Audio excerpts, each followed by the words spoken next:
Good afternoon everyone. कुछ लोग मुझसे सिलेबस के बारे में पूछ रहे हैं।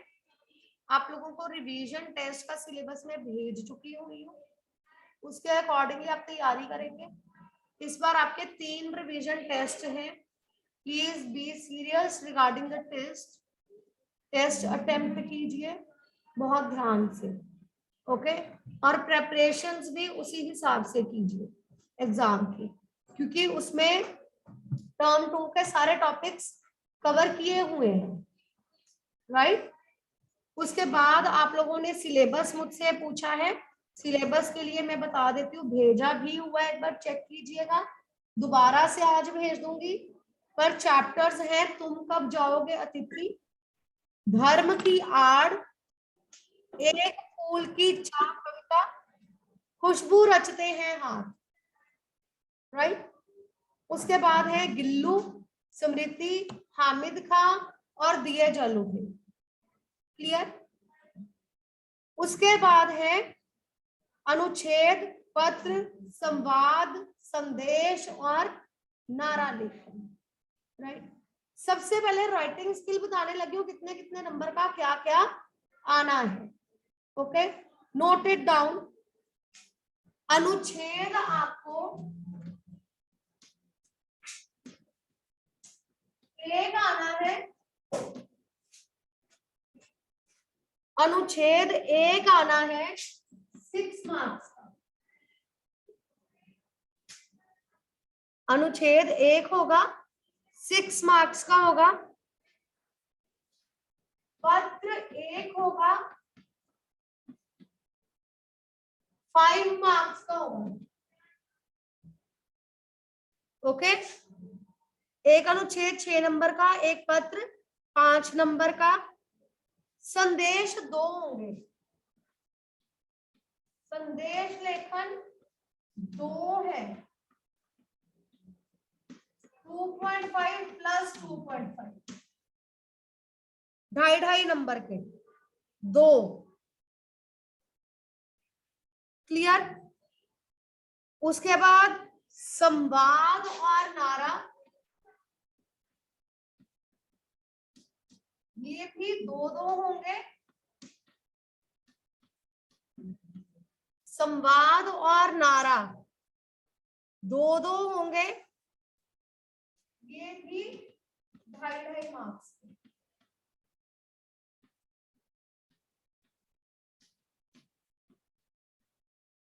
ठीक है।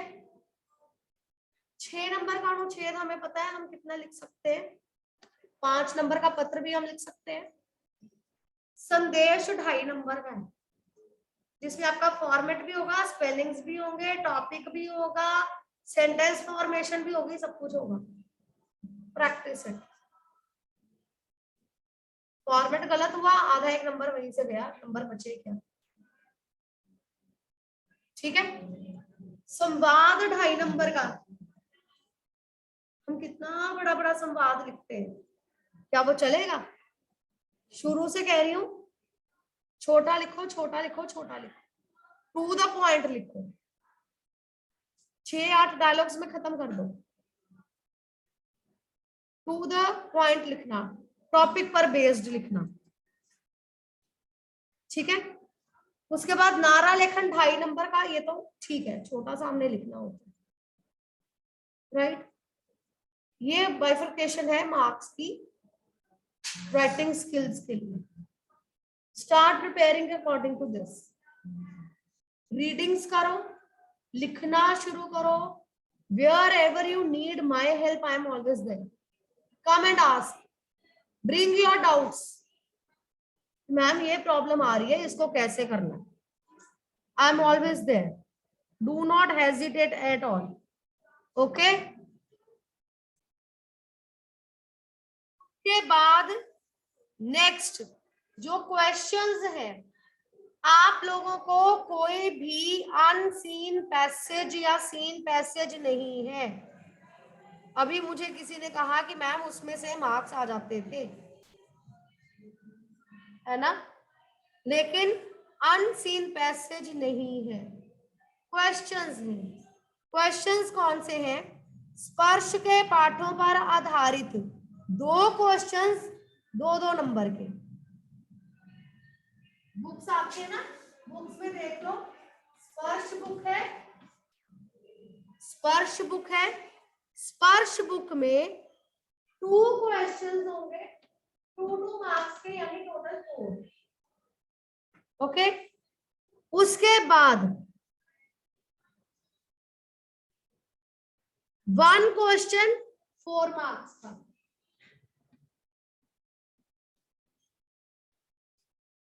स्पर्श में से, ठीक है। नेक्स्ट इज संचयन।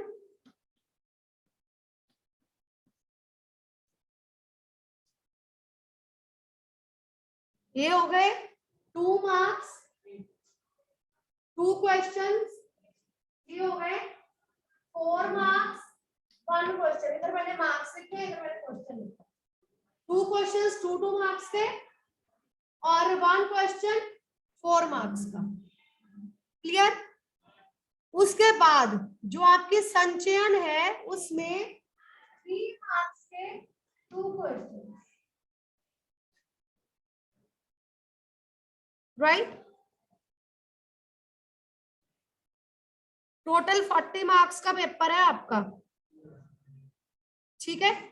ये हो गए 26 मार्क्स, ये हो गए 14 मार्क्स, 40 नंबर पूरे। मैंने आपको बहुत ज्यादा प्रैक्टिस करवाई है राइटिंग की, ठीक है। राइटिंग पर कंसंट्रेट करो, लिख लिख कर प्रैक्टिस करो, रीडिंग्स करो। मैं पिछले 3 महीनों से आप लोगों को कह रही हूँ, रीडिंग्स करो बेटा, ग्रामर बुक्स देखो बेटा, रिटन प्रैक्टिस करो, राइट। उसके बाद ये आपके क्वेश्चंस हैं। क्लियर। किसी को कोई डाउट इसमें? Any doubt anybody? Online students, any doubt? No? Okay. अब स्पर्श में देख लो, पोएम्स भी हैं इसमें, स्पर्श वाली बुक में है पोएम्स है, धर्म की आड़ और तुम कब जाओगे अतिथि। और इधर जो है, इधर 4 चैप्टर्स हैं, गिल्लू, स्मृति, हामिद खान, दिए जल उठे। इधर भी 4 टॉपिक है, इधर भी 4 टॉपिक, टोटल 8 टॉपिक्स। क्लियर। व्याकरण कहीं नहीं है, अनसीन कहीं नहीं है, this is the syllabus, right. इसके अकॉर्डिंगली आप लोगों ने प्रिपरेशन करनी है। ये बातें मैंने पहले भी डिस्कस की हुई हैं आप लोगों से, नहीं किया डिस्कस?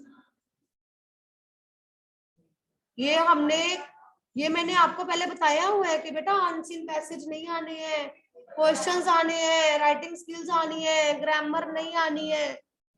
ये सब बातें पहले मैं बता चुकी हुई हूँ। आज मैं ये दोबारा सब कुछ बता रही हूँ आपको। हाँ जी, अभी तो आज मैं आगे चैप्टर करवाऊंगी, ठीक है, क्योंकि हमें चैप्टर्स भी डिस्कस करने हैं। आप अपनी तरफ से लिख कर लाइए, मुझे दिखाइए, चेक करवाइए, प्रॉब्लम सॉल्व कीजिए, कोई प्रॉब्लम नहीं है, ठीक है। या मैं हर रोज एक राइटिंग दे दिया करूंगी, आप डिस्कस कर लिया करो। फर्स्ट 5, 7, 10 मिनट्स हम वो डिस्कस कर लेंगे, आगे हम चैप्टर कर लेंगे। ओके। हाँ जी पनिका। मैम मेरे को अनुच्छेद लेखन में डाउट है, आप एक बार वो दोबारा समझा दोगे? बिल्कुल समझा दूंगी, हम रिवीजन से मिलेंगे एक पूरा पीरियड उसमें, अभी आज नहीं, उसके बाद हम लेंगे पूरा पीरियड। ओके, आज हम चैप्टर डिस्कस कर रहे हैं साथ में। चलिए,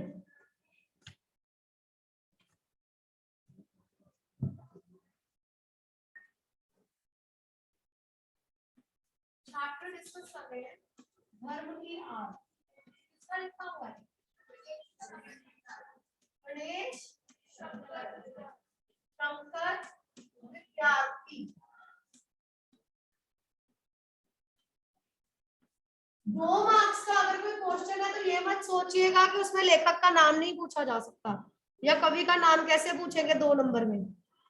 क्वेश्चन क्लब होके आ सकता है। कवि का नाम बताओ या लेखक का नाम बताओ और मूल भाव बताओ, ठीक है। केंद्रीय भाव बताओ कविता का 2 नंबर में, राइट। 4 नंबर में केंद्रीय भाव बताओ। 4 नंबर में क्वेश्चन हो सकता है कि इस पार्ट में कोई क्वेश्चन दिया हो सकता है, बताओ। वैल्यू बेस्ड क्वेश्चंस करवाए थे, डिस्कस किए the value based questions. 4 number का क्वेश्चन हो सकता है, 2 नंबर का हो सकता है। ओके, सो गेट रेडी अकॉर्डिंगली, राइट, ठीक है। चलिए नेक्स्ट इज धर्म की आड़, पेज नंबर 62, गणेश शंकर विद्यार्थी जी का लिखा हुआ पाठ है। इस पाठ में लेखक ने धर्म के नाम पर होने वाले लड़ाई झगड़ों और दंगों के बारे में बताया है कि किस तरह से जो नेता लोग हैं या जिनको कोई पोस्ट मिल जाती है, किस तरह से वो धर्म के नाम पर लोगों को लड़वाते हैं, किस प्रकार से सांप्रदायिक सद्भाव को चोट पहुंचाई जाती है। इस समय देश में धर्म की धूम है, उत्पात किए जाते हैं, उत्पात मतलब लड़ाई झगड़े किए जाते हैं। तो धर्म और ईमान के नाम पर और जिद की जाती है, तो धर्म और ईमान के नाम पर उत्पात किए जाते हैं, तो धर्म और ईमान के नाम पर जिद की जाती है, तो धर्म और ईमान के नाम पर। रमुआ और बुद्धू मियां धर्म और ईमान को जाने या ना जाने, परंतु उनके नाम पर उबल पड़ते हैं और जान लेने और जान देने को तैयार हो जाते हैं। ऐसे लोग जिनको धर्म के बारे में कुछ नहीं पता, जिनको राजनीति के बारे में कुछ नहीं पता, उनको धर्म के नाम पर उकसाया जाता है और वो लड़ने मरने के लिए तैयार हो जाते हैं। धर्म के नाम पर जान लेने और जान देने को भी तैयार हो जाते हैं। असली मुद्दा क्या है वो उन्हें पता ही नहीं होता, असली मुद्दे के बारे में नहीं जानते हैं और धर्म के नाम पर जान देने और लेने को तैयार हो जाते हैं। देश के सारे शहरों का यही हाल है, एक शहर नहीं, हर शहर में यही हाल है। उबल पड़ने वाले साधारण आदमी का इसमें केवल इतना ही दोष है कि वह कुछ भी नहीं समझता बूझता और दूसरे लोग उसे जिधर जोत देते हैं उधर जुट जाता है। उसे कुछ नहीं पता होता दुनिया में क्या हो रहा है, नहीं हो रहा, शहर में क्या हो रहा है, नहीं हो रहा, बस लोगों की बातों में आता है, लोगों की बातें सुन सुनकर कुछ भी करने को तैयार हो जाता है।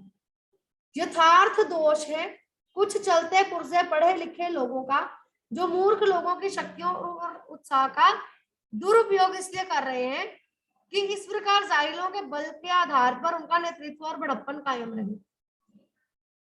खुद उनमें कुछ भी कर गुजरने की हिम्मत नहीं होती, दूसरों के कंधे पर बंदूक रखकर चलाते हैं। खुद वो काबिलियत नहीं है कि कुछ कर सके, लेकिन दूसरों के उत्साह का दुरुपयोग करते हैं। उत्साह मतलब हिम्मत, किसी को भड़का दिया और वो कुछ भी करने के लिए तैयार हो जाएगा। खुद पीछे रहना, किसी मूर्ख को आगे कर देना और उसके बल पर अपना बड़प्पन बनाए रखना, उसके बल पर अपना नेतृत्व कायम रखना।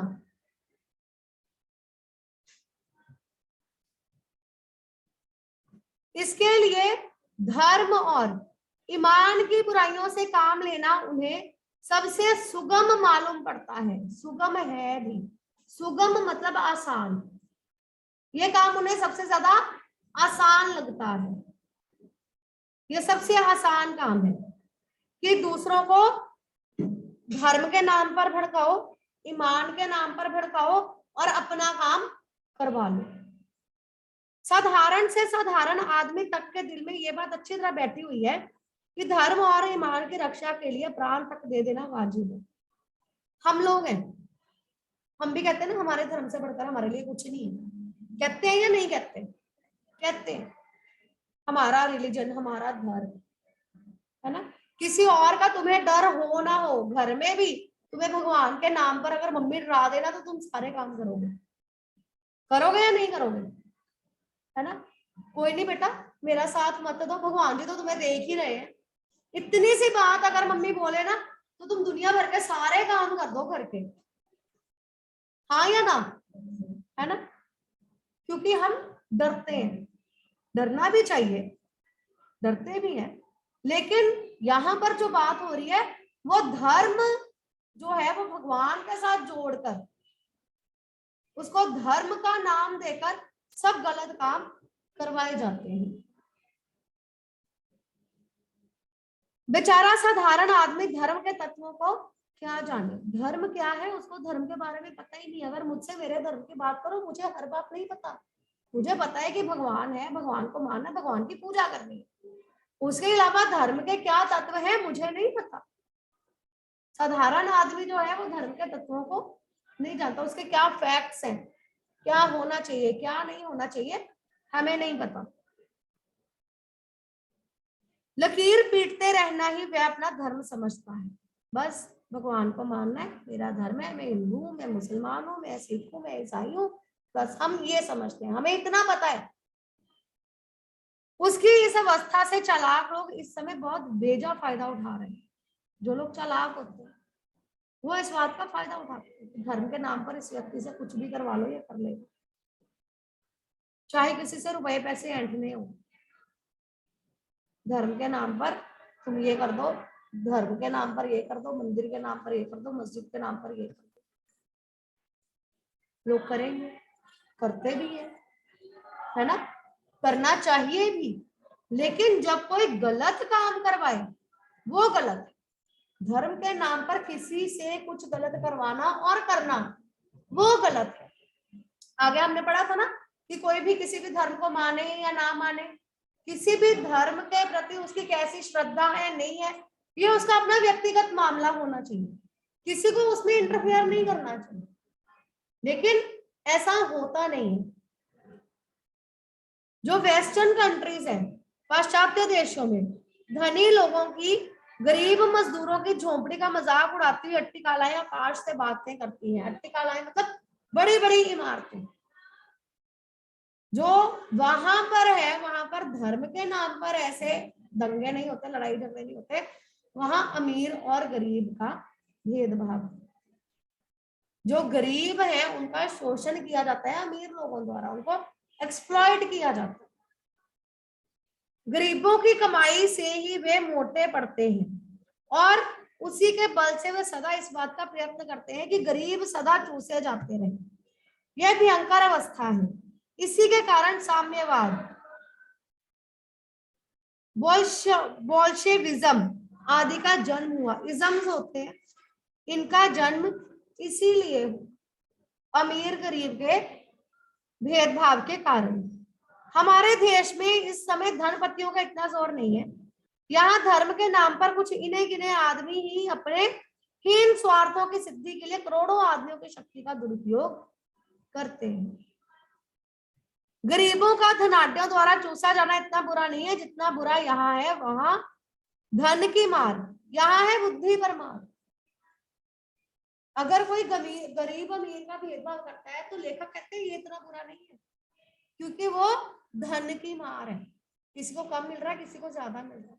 लेकिन यहाँ पर धर्म के नाम पर बुद्धि को ही खत्म किया जा रहा है, बुद्धि को मारा जा रहा है, लोगों को भड़का दिया जाता है, अपने दिमाग से काम लेना बंद कर देते हैं। ये सबसे बुरा है। धन की मार से ज्यादा बुरा है बुद्धि की मार, बुद्धि को खत्म करना। वहां धन दिखाकर करोड़ों को वश में किया जाता है और फिर मनमाना धन पैदा करने के लिए जोत दिया जाता है। पहले पैसों का लालच दिया जाता है, फिर उस लालच में आकर लोग काम करना शुरू कर देते हैं, तो अमीर लोग और पैसा कमाते हैं, गरीबों के जरिए और पैसा कमाते हैं। यहाँ है बुद्धि पर पर्दा डालकर पहले ईश्वर और आत्मा का स्थान अपने लिए लेना और फिर धर्म, ईमान, ईश्वर और आत्मा के नाम पर अपने स्वार्थ सिद्धि के लिए लोगों को लड़ाना भिड़ाना, भगवान के नाम पर। पहले ईश्वर और आत्मा का स्थान अपने लिए लेना। लोग अपनी पूजा करवानी शुरू कर देते हैं, फिर उसके बाद धर्म के नाम पर लोगों को लड़वाते हैं। पहले लोगों को अपने कॉन्फिडेंस में ले लेना, पहले अपने कॉन्फिडेंस में लेना। कोई अपनी पूजा नहीं भी करवा रहा, कोई इतना अपने आप को धर्म में डूबा हुआ लोगों को बताता है कि मैं बहुत धार्मिक प्रवृत्ति का व्यक्ति हूँ, मेरे हिसाब से ऐसा करना चाहिए। लोग इन्फ्लुएंस में आते हैं और उसके अकॉर्डिंगली काम करना शुरू कर देते हैं, जिससे समाज में लड़ाई झगड़े दंगे फसाद बढ़ने लगते हैं। मूर्ख बेचारे धर्म की दुहाइयां देते और दीन दीन चिल्लाते हैं, अपने प्राणों की बाजियां खेलते और थोड़े से अनियंत्रित और धूर्त आदमियों का आसन ऊंचा करते और उनका बल बढ़ाते हैं। जो मूर्ख लोग होते हैं उनकी बातों में आते हैं, वो जैसे कहते हैं वैसे करते हैं और उनकी शक्ति को बढ़ाते जाते हैं। धर्म और ईमान के नाम पर किए जाने वाले इस भीषण व्यापार को रोकने के लिए साहस और दृढ़ता के साथ उद्योग चाहिए। ये क्वेश्चन भी था, है ना? इसके लिए साहस और दृढ़ता चाहिए। कैसे हम उसको रोक सकते हैं? साहस और दृढ़ता के साथ रोक सकते हैं। इस भीषण व्यापार को रोकने के लिए शुद्ध आचरण चाहिए, साहस और दृढ़ता चाहिए। हमने शुद्ध आचरण के बारे में भी पढ़ा था ना कि हमारा बिहेवियर अच्छा होना चाहिए। शुद्ध आचरण चाहिए, साहस और दृढ़ता चाहिए। जब तक ऐसा नहीं होगा तब तक भारतवर्ष में नित्य प्रति बढ़ने वाले झगड़े कम नहीं होंगे। धर्म की उपासना के मार्ग में कोई भी रुकावट ना हो। धर्म की उपासना के मार्ग में रुकावट नहीं होनी चाहिए। जो व्यक्ति पूजा करना चाहता है वो पूजा करे, किसी पर कुछ भी थोपा नहीं जाना चाहिए। जिसका मन जिस प्रकार चाहे उसी प्रकार धर्म की भावना को अपने मन में जगाए। कोई मंदिर जाना चाहता है जाए, कोई नहीं जाना चाहता ना जाए। किसी को कोई बात धर्म के बारे में अच्छी लगती है तो ठीक है, नहीं लगती तो भी ठीक है। हर एक का अपने व्यक्तिगत मामला होना चाहिए। धर्म और ईमान मन का सौदा हो, ईश्वर और आत्मा के बीच का संबंध हो, आत्मा को शुद्ध करने और ऊंचा उठने का साधन हो। असली रूप में धर्म क्या होना चाहिए? ईश्वर और आत्मा के बीच में संबंध होना चाहिए, आत्मा को शुद्ध करने का साधन होना चाहिए। मैं ईश्वर को मानता हूँ, ईश्वर के बताए हुए रास्ते पर चलता हूँ क्योंकि मुझे अपना आचरण शुद्ध करना है। ईश्वर प्राप्ति का साधन होना चाहिए। मुझे किस तरह से ईश्वर को प्राप्त करना है। आपसी लड़ाई झगड़े धर्म के आधार पर लड़ाई झगड़े नहीं होने चाहिए। धर्म का मतलब होना चाहिए, धर्म को फॉलो करने का मतलब होना चाहिए अपना आचरण, अपनी आत्मा को शुद्ध करना, ईश्वर को प्राप्त करना, आत्मा और ईश्वर के बीच संबंध स्थापित करना, ये होना चाहिए। दूसरों के साथ लड़ाई झगड़ा करना नहीं होना चाहिए।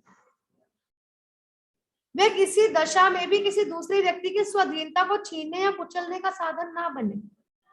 आपका मन चाहे उस तरह का धर्म आप माने और दूसरों का मन चाहे उस तरह का धर्म वो माने। जिस धर्म को कोई मानना चाहता है उस धर्म को माने, उसमें कोई आपत्ति नहीं होनी चाहिए। दो भिन्न धर्मों के मानने वालों के टकरा जाने के लिए कोई स्थान ही नहीं होना चाहिए। दो लोगों का आपस में टकराव ही नहीं होना चाहिए। उसका धर्म, उसके विचार उसके साथ है, दूसरे व्यक्ति के दूसरे साथ, उसमें कोई भेदभाव नहीं होना चाहिए। यदि किसी धर्म के मानने वाले कहीं जबरदस्ती टांग अड़ाते हो तो उनका इस प्रकार का कार्य देश की स्वाधीनता के विरुद्ध समझा जाए। उन लोगों को बुरा माना जाए, ऐसा किसी को काम करने ही नहीं देना चाहिए। अगर कोई व्यक्ति धर्म के नाम पर कोई लड़ाई झगड़े करता है, कोई दंगा करता है, तो उसे देश की आजादी के खिलाफ समझा जाना चाहिए। तुम ये काम गलत कर रहे हो, आजादी तुम्हें है, कोई भी धर्म मानो, कुछ भी करो, तुम्हें आजादी है, तुम्हारे विचार अपने हैं, लेकिन उसके नाम पर तुम देश में अराजकता नहीं फैलाओ, ये गलत माना जाना चाहिए। देश की स्वाधीनता के लिए जो उद्योग किया जा रहा था उसका वह निसंदेह अत्यंत बुरा था। जिस दिन स्वाधीनता के क्षेत्र में खिलाफत, मुल्ला, मौलवी और धर्माचार्यों को स्थान दिया जाना आवश्यक समझा गया। हमारे देश के धर्म के नाम पर दो टुकड़े हो गए, कितना गलत था। हमने जो लड़ाई शुरू की थी 1857 का जो विद्रोह हुआ था, उसके बाद जो स्वतंत्रता संग्राम किया गया, इतने सारे फ्रीडम फाइटर्स आए, वो धर्म के लिए थोड़ी लड़ रहे थे, वो तो देश को आजाद करवाने के लिए लड़ रहे थे ना। लेकिन ये सबसे बुरा दिन था जब देश के दो टुकड़े धर्म के नाम पर कर दिए, एक मुसलमानों को, एक हिंदुओं को। ये सबसे बुरा था। एक हिंदुस्तान बन गया, एक पाकिस्तान बन गया। जब देश को खिलाफत क्षेत्र में खिलाफत, मुल्ला, मौलवी और धर्माचार्यों को स्थान दिया जाना आवश्यक समझा गया, ये दिन सबसे बुरा था। एक प्रकार से उस दिन हमने स्वाधीनता के क्षेत्र में एक कदम पीछे हटकर रखा था। गलत था ये।